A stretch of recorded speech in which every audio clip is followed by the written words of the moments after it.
Irmãos, abra sua Bíblia em 1 Coríntios, capítulo 2. 1 Coríntios, capítulo 2.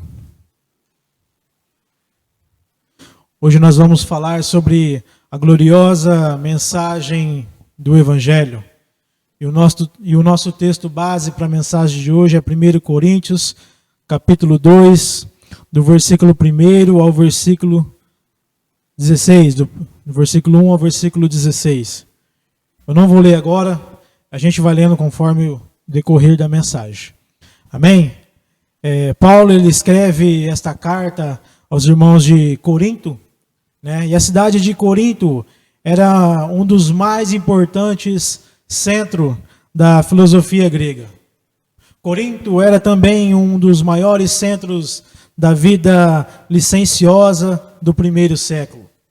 Corinto também tinha bastante prostituição, como o homossexualismo, e práticas abertamente na cidade em ligação com a prática religiosa. E além da influência filosófica, além da influência dos filósofos na religião, havia também os falsos apóstolos. Também havia em Coríntios os falsos mestres que ensinavam o falso evangelho, que distorciam a palavra de Deus, que distorciam o evangelho de Deus. A integridade do evangelho estava sendo comprometida em Corinto. Infelizmente, hoje não é bem diferente. Hoje nós vemos o evangelho misturado com filosofia, ou seja, o evangelho do liberalismo. Hoje nós vemos um evangelho misturado com ideologias políticas, ou seja, a teologia da libertação. E hoje também nós vemos um evangelho misturado com o pragmatismo, ou seja, a igreja virando um mercado. E Paulo, então, para corrigir esses problemas, ele expõe sobre os fundamentos básicos da mensagem do Evangelho. E o primeiro fundamento que ele expõe é que o Evangelho centraliza-se na morte de Cristo. Leia comigo os versos de 1 a 5, no capítulo 2 de 1 Coríntios, que diz assim: Eu, irmãos, quando fui ter convosco, anunciando-vos o testemunho de Deus, não o fiz com ostentação de linguagem ou de sabedoria, porque decidi nada saber entre vós, senão a Jesus Cristo e este crucificado. E foi em fraqueza, temor e grande tremor que eu estive entre vós. A minha palavra e a minha pregação não consistiram em linguagem persuasivas de sabedoria, mas em demonstração do Espírito e poder, para que a vossa fé não se apoiasse em sabedoria humana, e sim no poder de Deus. Irmãos, Paulo aqui, ele relembra aos coríntios 4 verdades importantes. Primeiro, ele vai relembrar os irmãos de Corinto sobre o conteúdo do Evangelho. Na capital da filosofia, Paulo ele decide concentrar a sua mensagem na cruz de Cristo. A morte de Cristo é a doutrina central no cristianismo. A expiação, a morte substitutiva de Cristo é o ponto culminante do Evangelho. A mesma cruz que era escândalo para os judeus, que era loucura para os gregos, é a própria essência do Evangelho. Paulo ele não anuncia simplesmente a Jesus como um homem perfeito, um homem supremo, mestre da espiritualidade, mas ele vai falar de Jesus crucificado. Ele vai falar de Jesus crucificado. E é no Cristo crucificado, que se encarna a sabedoria de Deus. É em Jesus que Deus ele revela a sua sabedoria. É no Cristo crucificado que Deus revela a sua sabedoria. E hoje, infelizmente, nós temos visto alastrar-se no Brasil um evangelho humanista, um evangelho pragmático centrado no homem. Um evangelho que só prega a prosperidade, um evangelho que só prega a vitória, um evangelho que só prega a cura.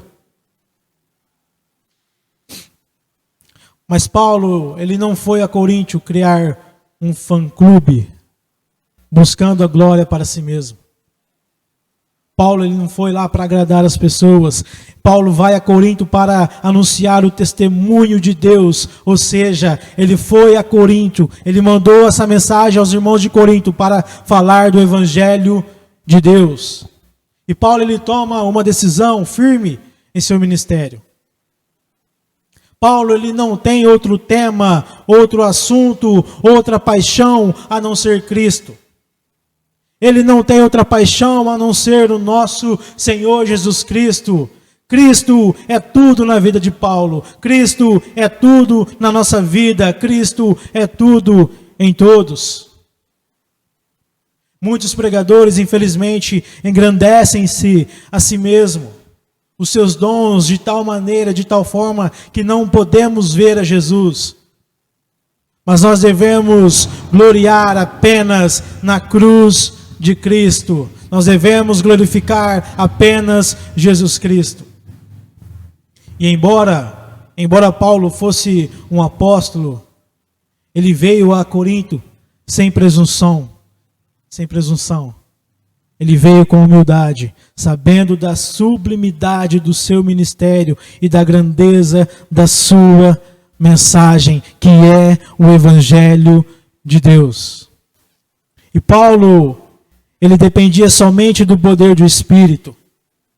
Nós, para pregarmos o Evangelho, nós dependemos somente do poder do Espírito. Porque, como disse um filósofo famoso, se não há poder do Espírito, não há pregação. A gente só pode pregar, a gente só consegue pregar com o poder do Espírito. A gente só vai ver resultado quando nós pregarmos com o poder do Espírito de Deus. E a pregação de Paulo não era uma peça de oratória, mas em demonstração do Espírito e de poder, porque através do Espírito Santo, vidas eram transformadas, milagres aconteciam, Deus agia através do Espírito Santo que estava dentro de Paulo, na vida de Paulo. E Paulo quer que eles confiem em Deus e não no mensageiro. O mais importante é a mensagem, o mais importante é o Evangelho e não o mensageiro, não aquele que está pregando. O mais importante é a mensagem, o mais importante é o Evangelho. O vaso ele é de barro, mas o conteúdo é o tesouro. E quem é Paulo? Paulo é apenas servo. Nós também devemos ser servos, nós também devemos servir ao Senhor, fazendo aquilo que Ele mandou a gente fazer, que é pregar o seu Evangelho, o Evangelho de Deus. E o segundo fundamento que Paulo vai falar é sobre que o Evangelho é a parte do plano eterno de Deus. Versículos de 6 a 9, que diz assim: Entretanto, expomos sabedoria entre os experimentados, não, porém, a sabedoria deste século, nem a dos poderosos desta época, que se reduzem a nada. Mas falamos a sabedoria de Deus em ministério, outrora oculta, a qual Deus preordenou desde a eternidade para a nossa glória. Sabedoria essa que nenhum dos poderosos deste século conheceu, porque se as tivessem conhecido, jamais teriam crucificado o Senhor da glória. Mas como está escrito, nem olhos viram, nem ouvidos ouviram, nem jamais penetrou em coração humano que Deus tem preparado para aqueles que o amam. Irmãos, como nós lemos aqui, o Evangelho é a sabedoria de Deus. Jesus Cristo crucificado é a sabedoria de Deus. A verdadeira sabedoria, ela não é a filosofia, mas a verdadeira sabedoria é o Evangelho de Deus. É o Evangelho de Deus. A sabedoria, ela não procede dos homens, mas a sabedoria, ela procede de Deus. A sabedoria não foi engendrada na história, mas na eternidade. A nossa salvação, ela foi planejada por Deus na eternidade. Deus não decidiu nos salvar agora, mas Ele decidiu nos salvar na eternidade. E até a morte de Cristo, até a morte de Jesus Cristo, estava nos planos de Deus. Estava nos planos de Deus na eternidade. Ela não foi descoberta pelo homem.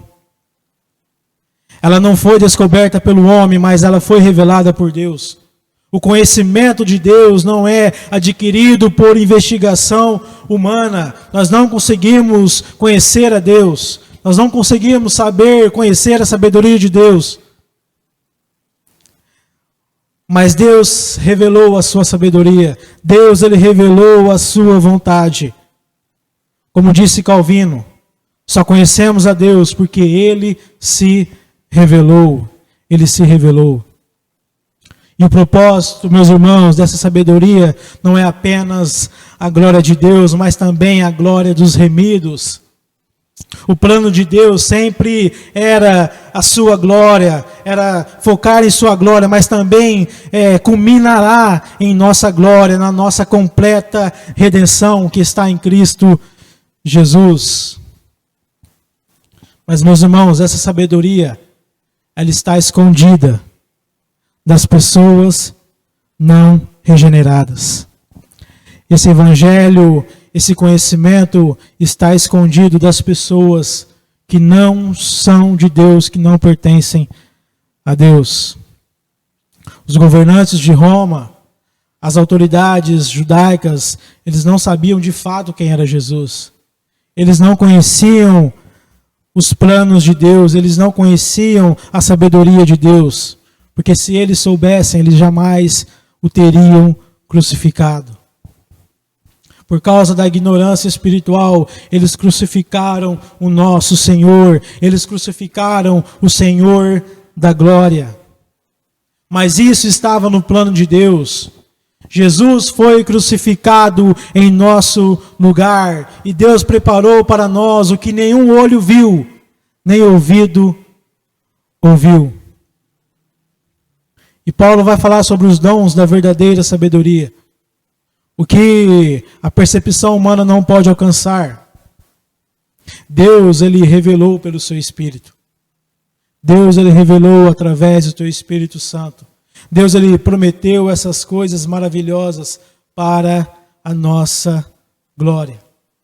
Essa sabedoria só foi descoberta através da revelação de Deus e não da investigação humana.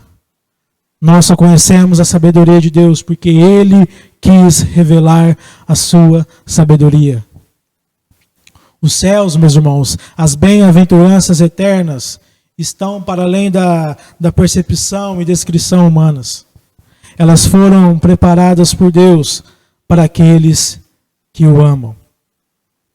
E o terceiro fundamento que Paulo vai nos falar no texto é que o Evangelho é revelado pelo Espírito Santo através da palavra. Versículos de 10 a 16 que diz assim: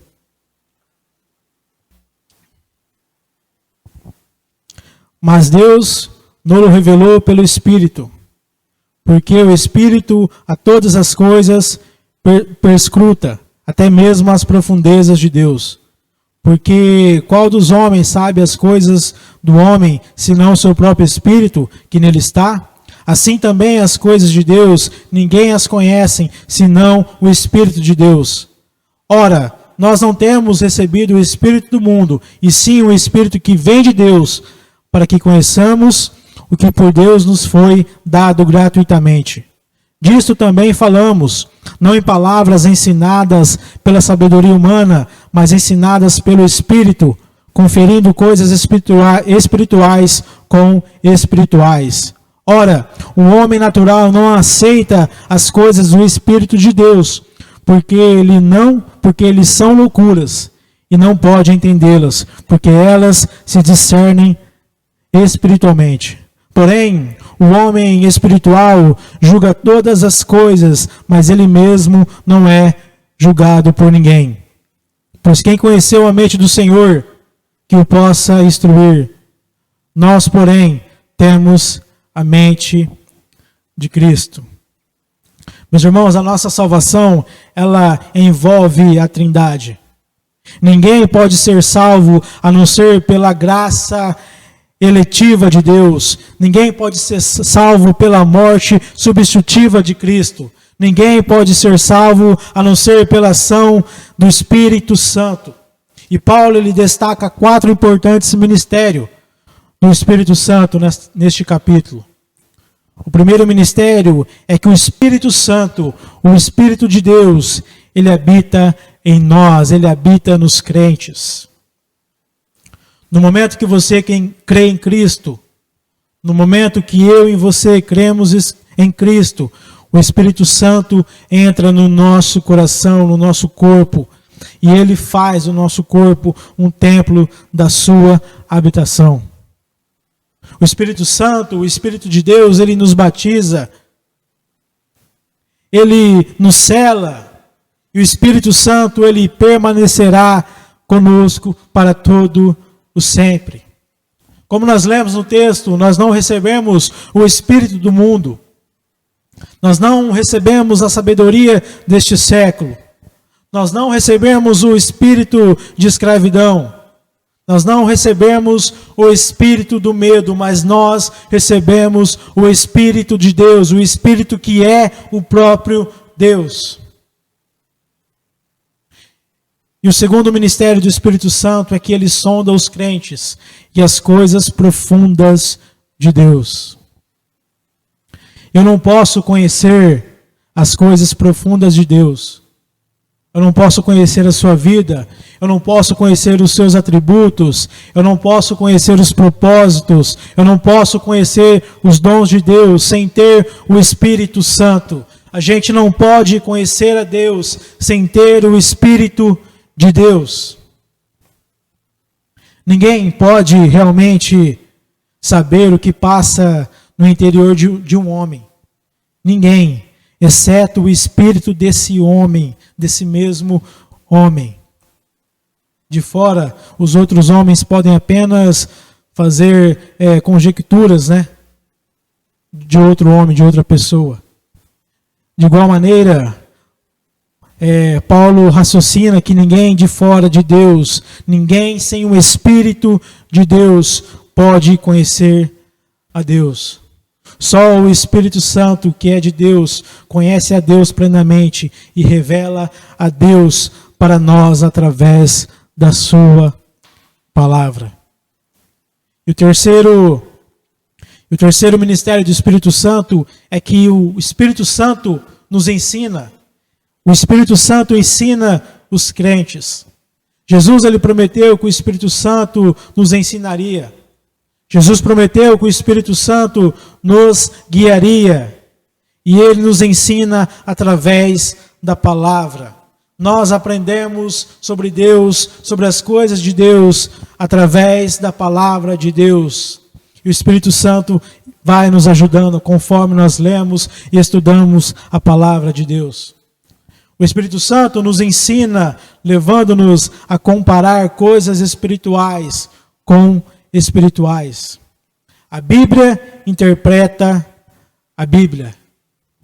Então é de suma importância todos nós crentes tirarmos um tempo todos os dias para meditar na palavra de Deus. Se nós temos o Espírito Santo, nós devemos todos os dias meditar na palavra de Deus, porque quando nós meditamos na palavra de Deus, quando nós lemos a palavra de Deus, nós então estamos conhecendo a Deus. E o quarto ministério do Espírito Santo é que o Espírito Santo leva os crentes à maturidade espiritual. Aquele que não é crente, ele não entende a mente, ele não entende as coisas de Deus. Aquele que não é crente, ele não entende as coisas de Deus, ele não entende porque elas se discernem espiritualmente e ele não tem o Espírito.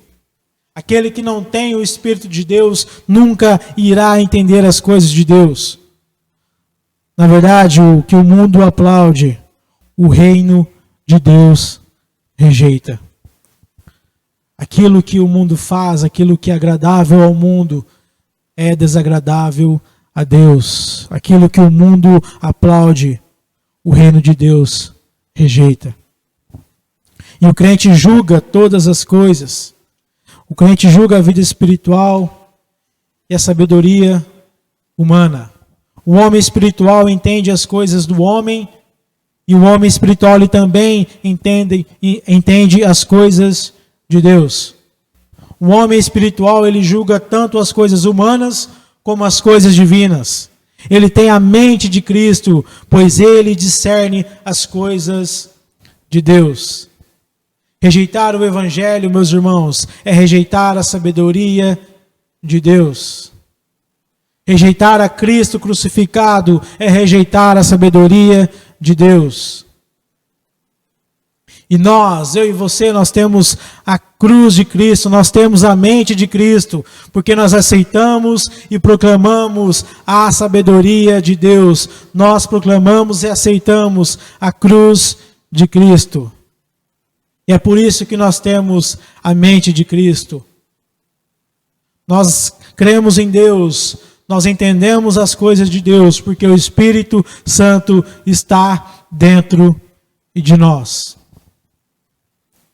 E eu quero concluir essa mensagem chamando a sua atenção para 3 verdades importantes. Primeira, a mensagem da cruz não é deste mundo. Segundo, a mensagem da cruz foi ordenada antes deste mundo. Foi ordenada antes da fundação do mundo. E terceiro e último, a mensagem da cruz ela nos traz bênçãos para além deste mundo. A mensagem da cruz, ela nos traz bênção eterna. Ela traz bênçãos que não é desse mundo, porque esse mundo é passageiro. Mas aquilo que Deus preparou para nós, aquilo que Jesus preparou para nós, vai além desse mundo. Ele preparou para nós uma bênção eterna. Amém? Feche os seus olhos, vamos orar. Que você possa crer nessa mensagem. Crer na gloriosa mensagem de Deus, na gloriosa palavra de Deus. Que você possa nessa noite, se você ainda não creu nessa palavra, se você ainda não foi alcançado pelo Evangelho, que nessa noite você possa abrir o seu coração, para que o Espírito Santo possa entrar no seu coração, para que ele possa colocar a palavra de Deus no seu coração. Amém? Vamos orar? Deus, obrigado, Senhor, por tudo. Obrigado pela tua palavra, Senhor. Obrigado porque a gloriosa mensagem do Evangelho nos alcançou. A sabedoria de Deus foi revelada a nós. A gente não descobriu, Deus, a sua sabedoria.